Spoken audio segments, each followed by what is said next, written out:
कि किसी तरह का कोई कहीं से फोन आएगा तो भरोसा मत कीजिएगा। तो आप भरोसे का ये है कि आप खुद जाकर मिलिए और आपके नाम को लेकर अगर कोई चिट्ठी अगर दे दी जाए, कोई पत्र दे दिया जाए, कह दिया जाए मौखिक तौर पर, तब आप भरोसा करें।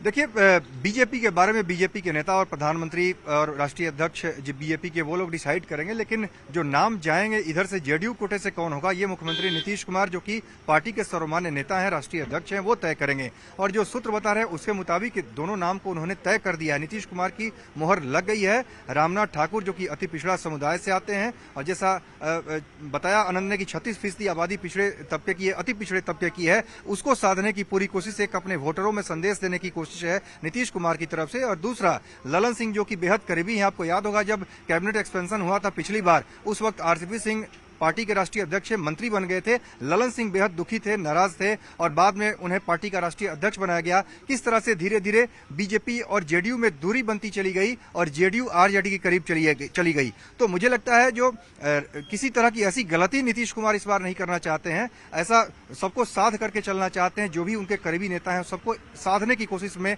उनको लगा कि ललन सिंह सबसे अनुभवी व्यक्ति हैं, जो लगातार कई बार से सांसद हैं, बिहार में भी उन्होंने कई मंत्रालय, महत्वपूर्ण मंत्रालय संभाले हैं, काफी पुराने सहयोगी हैं। तो उस सीनियरिटी के देखते हुए उन्होंने ललन सिंह के नाम पर मुहर लगाई है। एक लिस्ट जरा हम दिखा रहे हैं, जरा रुकिए एक मिनट, वो लिस्ट भी हम जरा अपने दर्शकों को बता देते हैं कि मोदी की जो नई कैबिनेट है उसमें कौन कौन से संभावित चेहरे हैं। बस देखिए कि बीजेपी के संभावित मंत्रियों के नाम: अर्जुन राम मेघवाल, गजेंद्र सिंह शेखावत, राजीव प्रताप रूडी, वीडी शर्मा, इसके अलावा शिवराज सिंह चौहान, ज्योतिरादित्य सिंधिया, वीरेंद्र खटीक, फग्गन सिंह कुलस्ते, राजनाथ सिंह, अमित शाह, नितिन गडकरी, रामवीर सिंह विधुड़ी, कमलजीत सहरावत, मनोहर लाल, राव इंद्रजीत।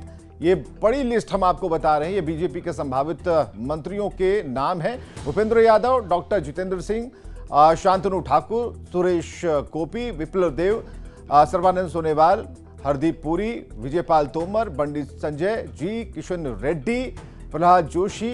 तो कई इसमें नाम हैं। बिहार से कई ऐसे चेहरे, आनंद हमारे साथ बने हुए हैं। आनंद, कई ऐसे चेहरे हैं जिन्होंने बिहार से नंबर लेकर, जो कहते हैं कि ठीक है टफ फाइट थी लेकिन नंबर उसमें उन्होंने बनाकर रखे, और इसका यह परिणाम हुआ कि इस लिस्ट में उन लोगों के नाम हैं।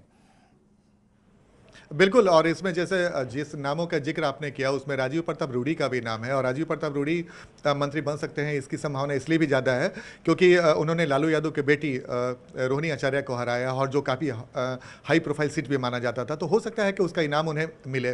दूसरी महत्वपूर्ण बात, आपसे कुछ देर पहले आपने रामनाथ ठाकुर का बयान दिखाया था जिसमें उन्होंने बहुत मासूमियत से जवाब दिया कि मेरे पास कोई जानकारी नहीं आई। देखिए, हम लोगों ने कई बार देखा है जब मंत्रिमंडल का विस्तार कल 7:15 बजे शाम में होने वाला है, उसके 24 घंटे से ज़्यादा वक्त अभी बचा हुआ है, और उसमें अगर हम ये उम्मीद कर रहे हैं कि रामनाथ ठाकुर बोले तो थोड़ा हैरानी होता है। लेकिन उनके चेहरे की मुस्कुराहट बहुत कुछ इशारा करती है, जैसे कि हमारे सहयोगी अमित जी बता रहे हैं। विवेक, वो तस्वीर भी बहुत जल्द साफ हो जाएगी। लेकिन दूसरी महत्वपूर्ण बात, बिहार को इस बार काफ़ी मंत्रालय में जगह मिलने वाला है, काफ़ी मंत्रिमंडल में शामिल होने वाले हैं। बीजेपी कोटा से भी 3 से 4 मंत्री बन सकते हैं। पिछली बार नित्यानंद राय थे, आर के सिंह इस बार हार चुके हैं, लेकिन इस बार जो जानकारी मिल रही है कि नित्यानंद राय को फिर से रिपीट किया जा सकता है।